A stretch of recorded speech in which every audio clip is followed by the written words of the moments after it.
Captain, আপনি সহ আজকের ম্যাচে প্রায় প্রত্যেকেই ক্যাচ মিস করেছেন। এটাকে আপনারা কিভাবে দেখছেন? আসলে আসলে আমাদের আজকে খেলার প্ল্যানটাই ছিল যে আজকে আমরা প্রচুর পরিমাণে ক্যাচ মিস করব। হ্যাঁ। ওয়েস্ট ইন্ডিজ প্রথম দিন যেভাবে তারা ক্যাচ ধরছিল, ধরার কারণে আমাদেরকে হারাইছে, আজকে আমরা প্ল্যান করছি আমরা ক্যাচ মিস করে তাদেরকে হারাই ফেলবো। এই কারণেই আজকে দেখবে যে প্রতিটা ফিল্ডারে আমি সহ প্রত্যেকেই ক্যাচ মিস করছে, কেউ ইচ্ছে করে ক্যাচ ধরে নাই।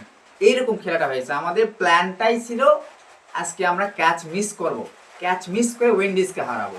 সবই বুঝলাম, তো আজকে ম্যাচ হারার কারণটা কি? আপনারা এই কারণটা কি খুঁজে পেয়েছেন?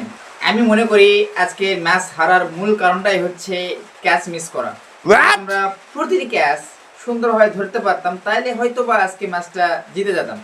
তো আজকে ম্যাচ হারার মেন কারণটাই হচ্ছে ক্যাচ ছেড়ে দেওয়া। ক্যাচ মিস তো ম্যাচ মিস। মানে কি, আপনারা ইচ্ছে করে ক্যাচ ছেড়েছেন, আবার ম্যাচ হারার কারণে সেই ক্যাচ ছেড়ে দেওয়ার কারণ, এটা কি একটু অন্যরকম হয়ে গেল না? হ্যাঁ, আমি তো এটাই মনে করতেছি। কেন, আপনার কি মনে হয় না ক্যাচ ছাড়ার কারণে ম্যাচ হেরেছি? আসলেই আজকে আপনারা প্রমাণ করে দিলেন যে আপনাদের ভিতরে কোনো ধরনের কোনো লজ্জা নেই।